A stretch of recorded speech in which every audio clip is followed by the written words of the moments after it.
Paling tinggi tuh alat kontrasepsi berapa efekasinya?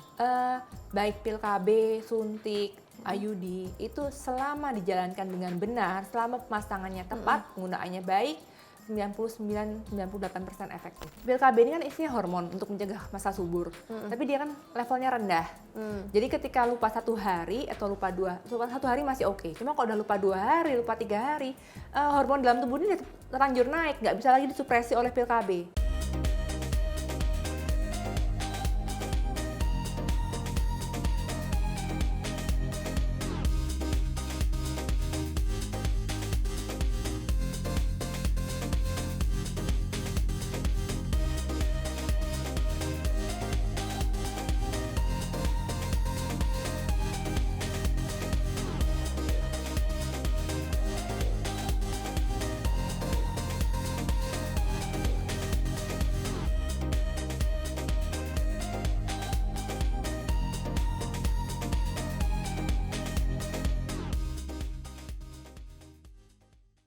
Hai bunda-bunda, apa kabarnya? Semoga senantiasa sehat selalu ya. Senang sekali saya Azhara Mazid dapat menjumpai bunda-bunda kembali yang pasti di program kesayangan kita. Apalagi kalau bukan persembahan untuk bunda, bunda cerdas keluarga bahagia yang pastinya hanya di Mata Millennials Indonesia TV, Matanya Indonesia. Dan pastinya selama 30 menit ke depan kami akan menyajikan informasi yang hangat, yang menarik disertai dengan narasumber yang pastinya inspiratif bun.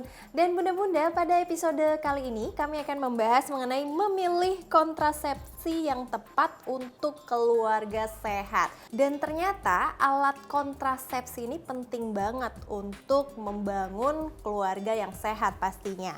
Dan setiap pasangan yang ingin merencanakan berkeluarga ataupun merencanakan memiliki anak, alangkah baiknya jika mengetahui alat kontrasepsi yang tepat. Tidak hanya berfungsi sebagai alat pencegah kehamilan ya bunda-bunda, tapi alat kontrasepsi tertentu juga dapat mencegah infeksi menular seksual. Nah, di episode kali ini tentunya saya tidak sendirian karena di sini saya akan berbincang dengan dokter spesialis kandungan yaitu Dr. Raisa Lim. Halo. Halo, apa kabar? Baik. Dokter gimana? Baik-baik juga. Baik-baik juga. Oke, pastinya untuk membahas bagaimana sih memilih kontrasepsi yang tepat untuk keluarga sehat. Nah, dokter, tadi kan udah dijelasin ya, maksudnya ternyata alat kontrasepsi itu penting banget, khususnya untuk membangun keluarga yang sehat. Ya. Nah, tapi sebenarnya mungkin buat bunda-bunda di rumah juga mungkin, atau misalnya calon bunda-bunda masih ada yang belum tahu juga nih, kira-kira sebenarnya dok, definisi dari alat kontrasepsi itu apa sih? Misalnya pemaknaannya itu bagaimana nih dari segi dokter kandungan sendiri? Oke, jadi definisi kontrasepsi itu adalah pencegahan kehamilan. Pencegahan kehamilannya gimana? Boleh dengan cara alami atau dengan menggunakan obat ataupun dengan cara operatif juga bisa begitu. Oke, berarti beragam. beragam ya. Nah, kemudian manfaat penggunaan dari alat kontrasepsi ini selain mencegah itu apa sih dok? Beberapa jenis alat kontrasepsi itu tadi yang sudah disebutkan sama Kak Zara, itu mencegah atau mengurangi resiko dari infeksi menular seksual. Lalu yang kedua adalah selain menjalankan kehamilan ya, itu pada pasien-pasien atau pada para ibu yang mengalami nyeri haid itu bisa mengurangi rasa nyeri haid tersebut. Atau misalnya pada para pasien yang memiliki gangguan haid berlebih, haidnya terlalu sering atau terlalu panjang, itu juga bisa dibantu dengan alat kontrasepsi. Begitu. Oke, nah kalau misalnya kita ketahui kan sebenarnya kan alat kontrasepsi juga mungkin misalnya orang tahu nih untuk mencegah kehamilan, bahkan ternyata bisa ya, maksudnya untuk misalnya haid juga misalnya jadi lancar atau menahan rasa sakit juga. Betul. Tapi jenisnya ini apa aja sih dok dari alat-alat kontrasepsi? Mungkin yang umum kan misalnya kita ya ketahui ada misalnya kayak pil KB gitu. Nah kalau yang lainnya apa nih dok? Oke. Jadi jenisnya kita bagi-bagi nih, mau jangka pendek, jangka tengah, atau permanen.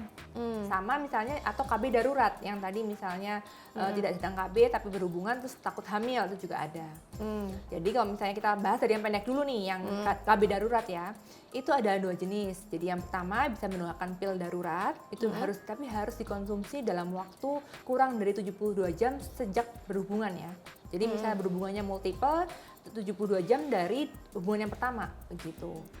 Tapi itu pun keberhasilannya tidak 100% tentunya. Terus juga KB darurat bisa menggunakan spiral atau IUD. Itu juga bisa dilakukan dengan syarat dipasang kurang dari 7 hari sejak berhubungan. Itu bisa cukup efektif tapi tetap tidak 100%. Lalu untuk yang jangka pendek itu bisa hormonal, bisa barier dengan kondom. Lalu jangka pendek hormonalnya itu dengan pil KB atau KB suntik yang bulanan, atau sekarang sudah ada yang 2 bulanan dan 3 bulan. Itu bisa juga digunakan. Ya, pil KB pun ada yang pil KB untuk menyusui, ada juga pil KB yang kombinasi yang ada hormon estrogen dan progesteronnya. Nah, lalu berikut ini agak melenceng sedikit. Cuma tips untuk pil KB ini juga selain untuk mengatur haid bagi para pasien atau para gadis juga boleh ya, yang mengalami masalah jerawat, wajah berbulu, kulit berbulu, rambut rontok, kadang-kadang bisa diatasi dengan pil KB, tapi memang jenisnya khusus. Jadi misalnya bagi para pasien atau bagi anak SMP atau anak SMA yang jerawatnya lagi banjir, jadi banyak banget, jangan ragu untuk kontrol dan jangan malu untuk minum pil KB, karena itu memang obatnya dan bagus gitu untuk kulit, untuk rambut. Jenis-jenis tertentu justru disarankan. Oke, gitu. yang pasti harus melalui konsultasi Betul, sama jangan asal. dokter, jangan Iya. asal. Dan itu kalau misalnya untuk memilih atau misalnya dalam penggunaan jenis-jenis alat kontrasepsi, gimana dok? Maksudnya kita tahu nih kalau ini tuh ternyata yang bagus nih atau misalnya yang tepat untuk tubuh kita. Sedangkan kan yang kita tahu ya misalnya setiap orang itu kan punya badan yang beda-beda, Beda-beda. metabolisme yang beda-beda juga. Terus apalagi dari efisifikasinya ini belum 100% juga ya. Atau ada nih dok, misalnya yang alat kontrasepsi itu efektifnya tuh bisa sampai 100% gitu. Ada tidak sih? Oke. Jadi untuk alat kontrasepsi yang saya jawab pertanyaan terakhir dulu ya, tidak ada yang 100%. Bahkan steril metode operasi. Jadi kan tadi metode sangat pendek, emergency, jangka pendek, atau lalu jangka menengah yang mungkin suntik KB 1 bulan, 2 bulan, 3 bulan, dan jangka panjang yang misalnya seperti spiral. IUD itu bisa sampai 5 tahun, bahkan yang kalau IUD-nya dari pemerintah bisa sampai 8 tahun atau 10 tahun. Dan juga yang permanen yang tadi, operasi, misalnya tubektomi, diangkat saluran telurnya, atau laki-laki yang menjalani metode operatif, jadi saluran spermanya dipotong. Itu pun masih ada resiko yang dipotong itu tersambung kembali secara alami dalam tubuh. Jadi tidak ada satupun metode kontrasepsi yang 100% berhasil. Paling tinggi tuh alat kontrasepsi berapa efisifikasinya? Baik pil KB, suntik, IUD itu selama dijalankan dengan benar, selama pemasangannya tepat, penggunaannya baik, 99-98% efektif. 98% ya? Iya, 98-99% efektif. Nah, tapi dok, ini kan kalau misalnya ketahui ternyata banyak juga ya, maksudnya dari jenis-jenis alat kontrasepsi. Nah, misalnya kayak yang kita ketahui, misalnya orang-orang mungkin taunya pil KD, dan ternyata pil KB itu banyak sekali juga ya, maksudnya Betul, jenisnya, terus jenisnya. peruntukannya, termasuk bisa juga digunakan oleh perempuan-perempuan yang remaja gitu ya.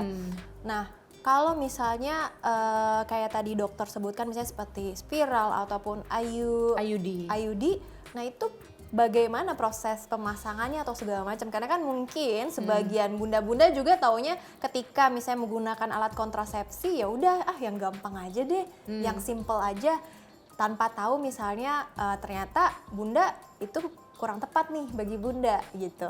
Oke, jadi memang lihat kondisi yang berbeda, KB-nya juga berbeda. Jadi misalnya bagi pasien-pasien atau para bunda yang pasti lupa nih gara-gara sibuk punya anak banyak, nggak bisa minum pil KB tiap hari, boleh pakai spiral atau IUD ini. Nah, kapan sih dipasangnya? Tadi sebaiknya dipasang saat haid. Jadi justru sedang banjir-banjirnya saat haid kita pasang. Karena kenapa? Saat haid kan mulut rahim terbuka, jadi pemasangannya lebih nggak sakit, lebih nyaman. Gitu. Oke, berarti malah lebih dianjurkannya ketika Haid. lagi haid ya. Semua KB saat sebaiknya dimulai pada saat haid. Termasuk pil KB. Betul, saat haid juga mulainya. Kenapa dok? Kalau Selain misalnya kan kalau misalnya spiral atau IUD kan itu memang karena dimasukkan kan ya. Tapi kalau misalnya kalau pil KB ini kan hanya minum gitu. Apa korelasinya dok? dia kan kerjanya pelan-pelan, jadi dia mencegah biar tubuh kita nggak masuk masa subur. Nah, kalau kita udah mau mendekati masa subur, baru dikasih pil KB, nggak bekerja pil KB-nya. Ya subur aja gitu, hamil juga.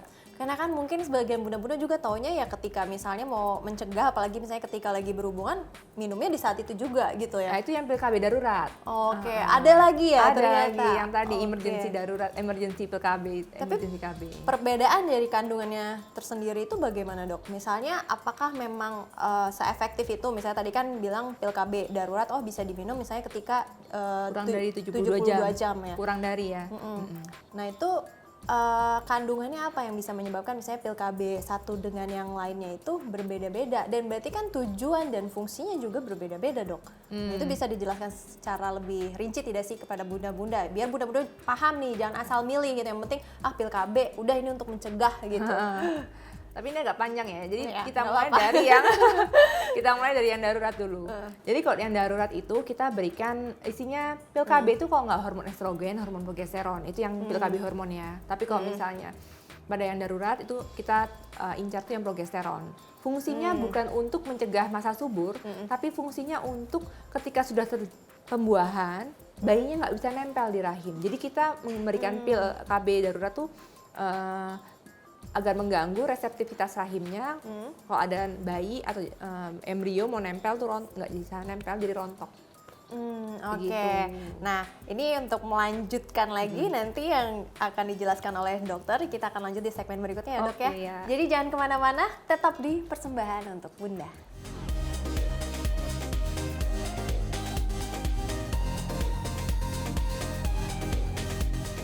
Terima kasih bunda-bunda masih menyaksikan Persembahan untuk Bunda dan masih bersama saya Azhara Masid dan juga Dr. Raisa, spesialis obstetri dan ginekologi. Iya dok, ini kan ternyata penting banget ya, dan banyak banget jenis terutama fungsi dari masing-masing alat kontrasepsi, dan juga nyatanya atau faktanya juga, jadi pil KB juga banyak juga nih jenis-jenisnya, bahkan kandungannya.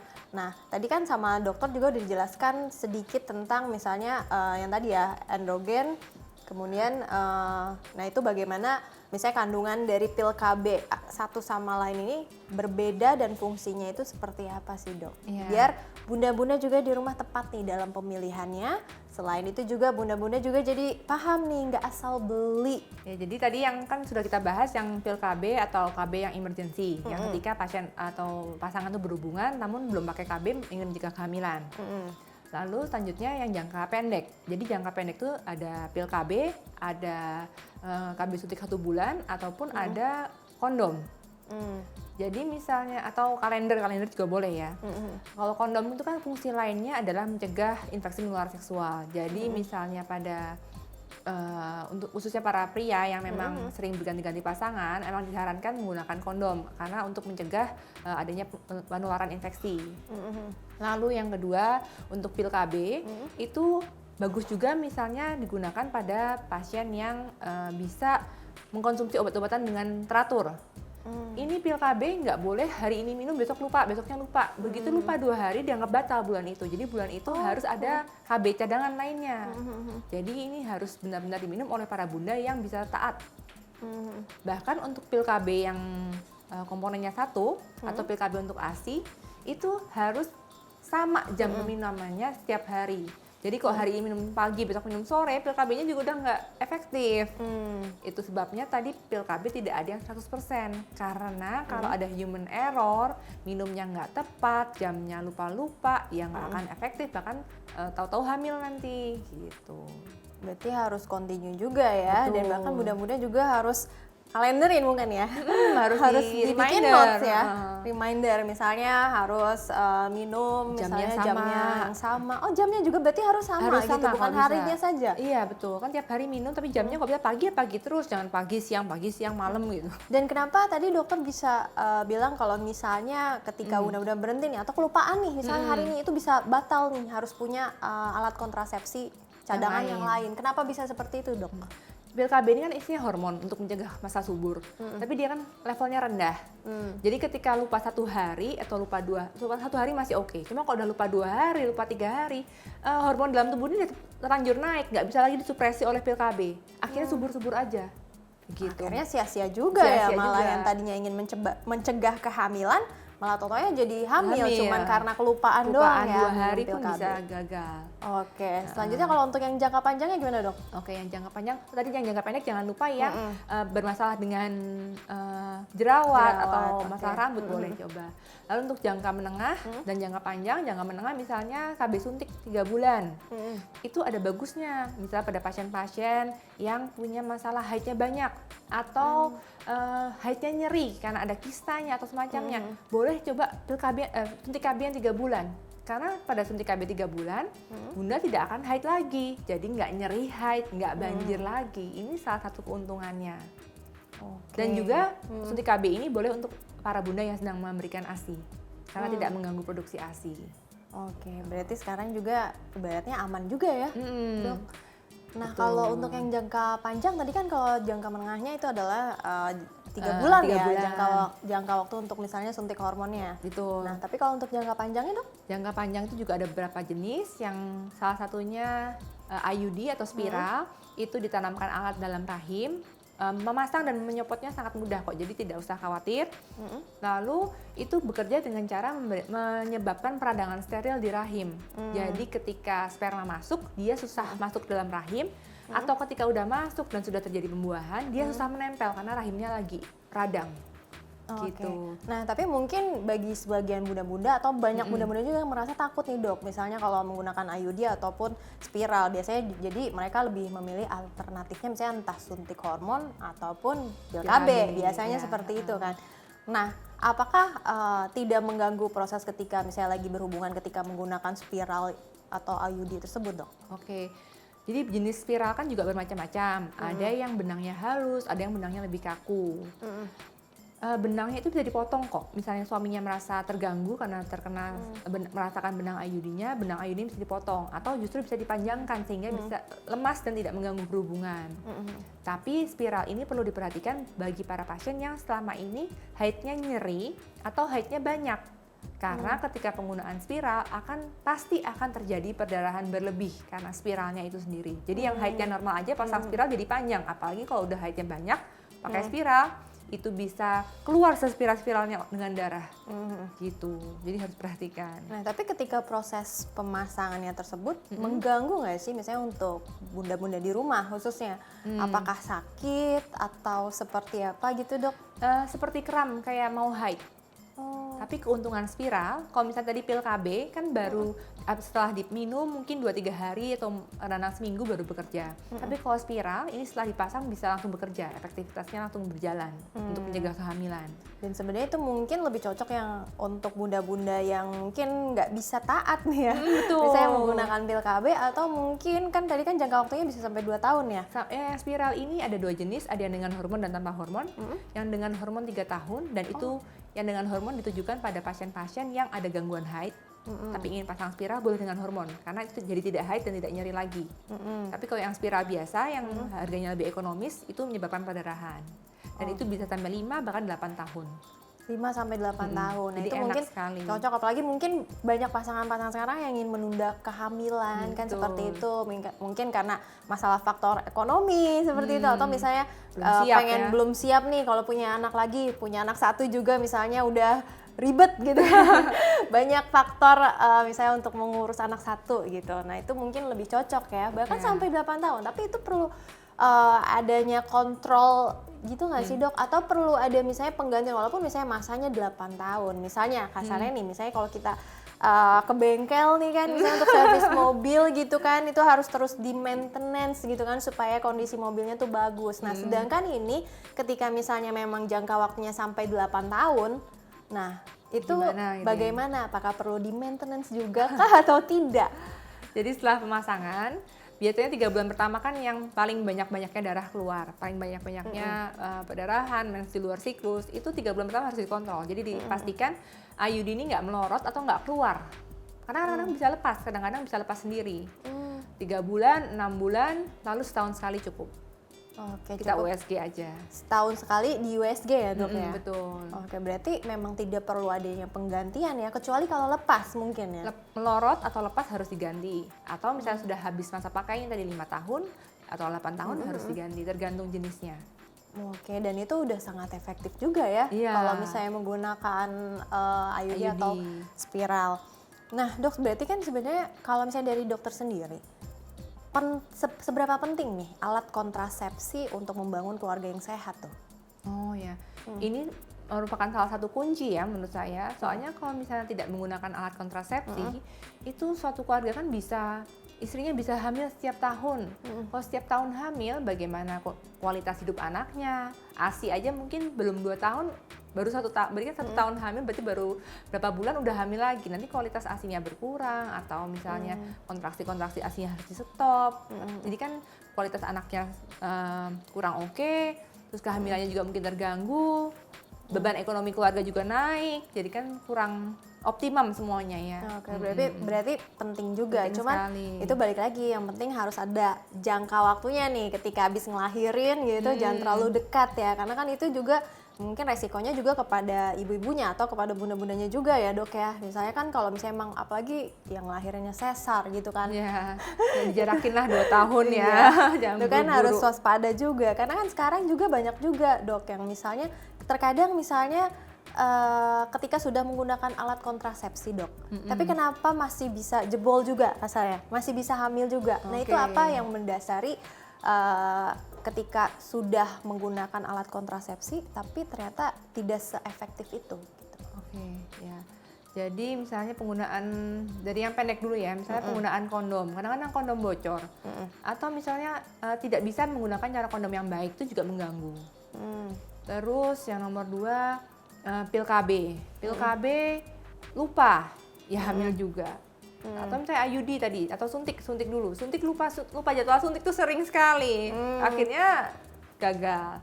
IUD ternyata haid lalu melorot, nggak diperiksa, ya hamil juga. Jadi banyak faktor yang mempengaruhi pil KB atau kontrasepsi ini tidak efektif lagi, sehingga memang harus dikontrol ya penggunaan kontrasepsi ini. Oke, berarti sebenarnya itu jatuhnya karena human error ya. Ya, human error atau respon tubuh yang tidak sesuai gitu. Oke, Dok, ini sangat seru sekali ya perbincangannya seputar tentang alat kontrasepsi yang ternyata pada dasarnya penting untuk membangun keluarga yang sehat. Tapi buat para bunda-bunda ataupun pemirsa di rumah, jangan kemana-mana, tetap di Persembahan untuk Bunda.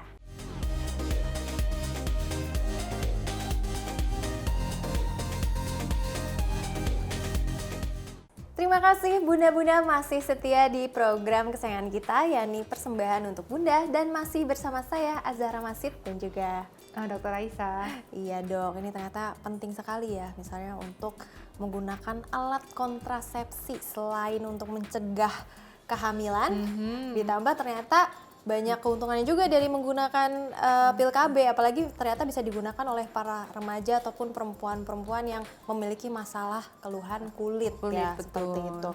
Nah, Dok, tapi dari semua jenis alat kontrasepsi, kira-kira adakah efeknya ketika misalnya dilakukan secara terus-menerus? Apalagi misalnya kan kayak pil KB ini kan harus setiap hari, harus taat, bahkan continuity. Nah, kira-kira ada efeknya nggak sih? Sedangkan yang kita tahu kalau kita makan obat, misalnya secara terus-terusan, termasuk vitamin terus-terusan yang berlebih, itu juga tidak bagus nih untuk badan.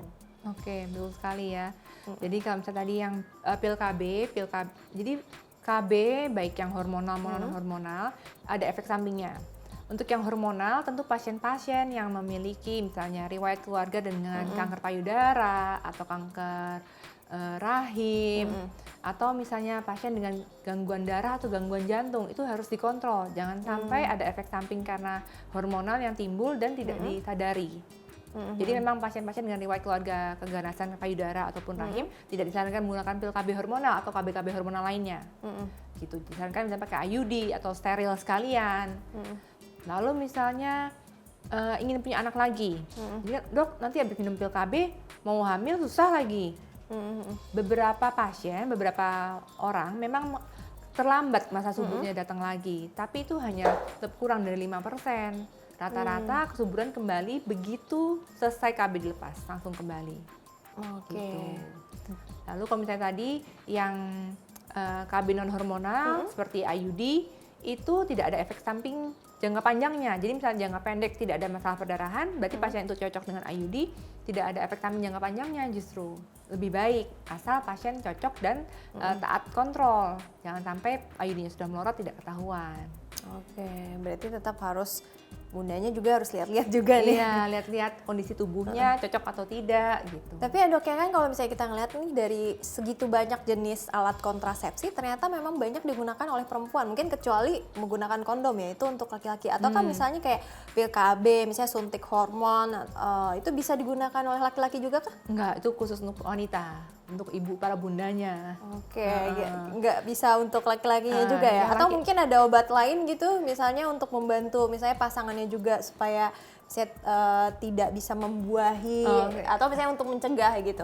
Ya kalau yang laki-laki selain kondom ya ini steril tapi untuk laki-laki, jadi saluran spermanya dipotong. Oke. Nah dok nih, di sini kita akan menanyakan seputar mitos dan juga fakta ya bunda-bunda, karena apalagi ini menyangkut tentang keluarga yang sehat gitu, bagaimana misalnya mencegah namanya kehamilan ataupun mengurangi yang namanya infeksi dari misalnya ketika berhubungan, apalagi misalnya kalau ada yang berganti-ganti pasangan seperti itu. Tapi ini kan harusnya untuk pasangan jelasnya. Nah, kira-kira nih dok, menyusui adalah metode kontrasepsi alami. Apakah betul dok? Oh betul, tapi ada syaratnya.